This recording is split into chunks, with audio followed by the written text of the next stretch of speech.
دوستو آج کی اس ویڈیو میں آپ کو دنیا کے سب سے امیر ترین انسان اور مالی سلطنت کے بادشاہ مانسا موسا کے بارے میں بتانے جا رہا ہوں۔ اس شخص کے متعلق بہت کم لوگ جانتے ہیں، لیکن آج کے اکانومسٹ اسے دنیا کی تاریخ کا سب سے امیر ترین انسان بتاتے ہیں۔ مانسا موسا 14ویں صدی میں مسلمانوں کا ایک بادشاہ تھا جو کہ افریقہ کے علاقے مالی کا تھا۔ یہ 1312 سے 1337 تک اپنی اس حکومت کا بادشاہ رہا، اپنی وفات تک۔ اس وقت مالی کی سلطنت ایک بہت بڑی سلطنت تھی۔ مانسا موسا ایک بہت انتہائی اثر و رسوخ والے خاندان میں پیدا ہوا تھا۔ اس کے دادا نے مالی کی سلطنت کو بنایا تھا، لیکن مانسا موسا بادشاہ قسمت سے ہی بنا۔ دوستو ہوا کچھ یوں کہ اس وقت مالی کا بادشاہ جس کا نام ابو بکر تھا، حج کرنے کے لیے مالی سے سعودی عرب کی طرف نکل پڑا۔ اور دوستو اس دور میں ہوائی جہاز تو ہوا نہیں کرتے تھے، اس لیے سفر کرنے کے لیے اونٹ یا گھوڑوں کا استعمال کیا جاتا تھا۔ اور بادشاہ ابو بکر نے جاتے ہوئے حکومت کا سارا نظام مانسا موسا کے حوالے کر دیا تاکہ اس کی غیر موجودگی میں مانسا موسا مالی کی سلطنت کو چلا سکے۔ اور یہ بادشاہ حج کرنے کے بعد پیسیفک اوشن کے علاقے کو دیکھنے کے لیے اس طرف نکل پڑا اور پھر کبھی واپس لوٹ کر نہیں آیا۔ اور اس طرح بادشاہ کا کافی دیر انتظار کرنے کے بعد اور اس کو کافی ڈھونڈنے کے بعد جب اس کا کوئی اتا پتہ نہیں ملا تو پھر مانسا موسا کو مالی کا پرماننٹ بادشاہ بنا دیا گیا۔ دوستو مانسا کا مطلب ہی بادشاہ ہوتا ہے، اسی لیے اس کو مانسا موسا کہا جاتا ہے۔ اور مانسا موسا کو عربی میں عبور حاصل تھا اور اس نے 314 میں حج کی سعادت بھی حاصل کی۔ اس کے حج کے سفر کی کہانی بھی انتہائی دلچسپ ہے۔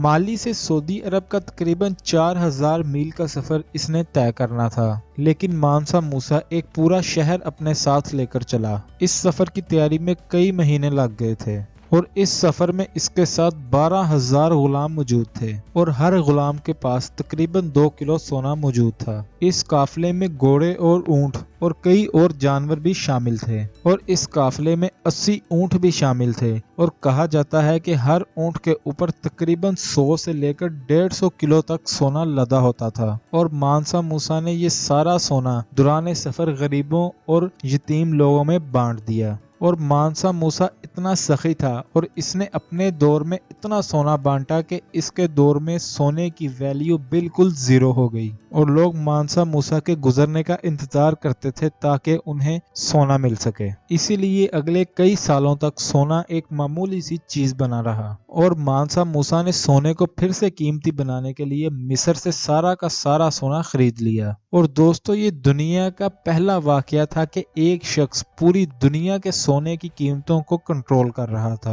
اور جیسا کہ میں نے آپ کو بتایا کہ اس وقت مالی کی سلطنت دنیا کی سب سے بڑی سلطنتوں میں سے ایک تھی اور کہا جاتا ہے کہ اس دور میں مالی کے ایک کونے سے دوسرے کونے تک جانے کے لیے تقریباً 1 سال لگ جایا کرتا تھا۔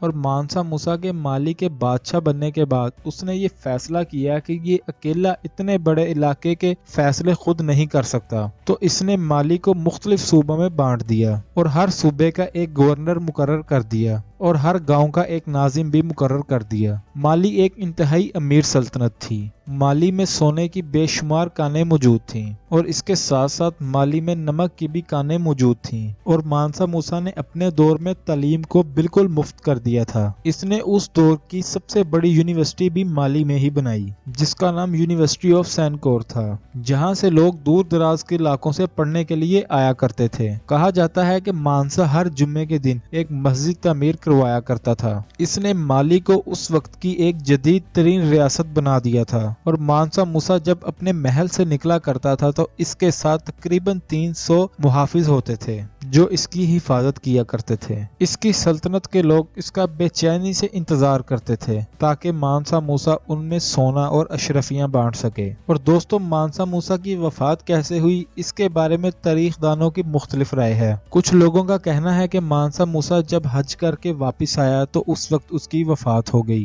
لیکن زیادہ تر لوگوں کا کہنا ہے کہ مانسا موسا کی وفات 1337 میں ہوئی تھی۔ اس وقت مانسا موسا اپنے بیٹے کو بادشاہ بنانے کی تیاری کر رہا تھا اور اس سے پہلے ہی وہ بیمار پڑ گیا اور اس کی طبیعت خراب ہو گئی اور وہ طبعی موت مر گیا۔ مانسا موسیٰ کا نام دنیا میں نہ صرف امیر ترین انسان کے روپ میں آتا ہے بلکہ اس بادشاہ کے طور پہ بھی آتا ہے جس نے مالی کو ایک جدید ترین ریاست بنا دیا تھا۔ دوستو اگر آپ کو یہ ویڈیو اچھی لگی ہو تو میرے چینل کو سبسکرائب کریے گا اور بیل آئیکن کو پریس کریے گا تاکہ آنے والی تمام ویڈیوز آپ کو ٹائم سے مل سکے۔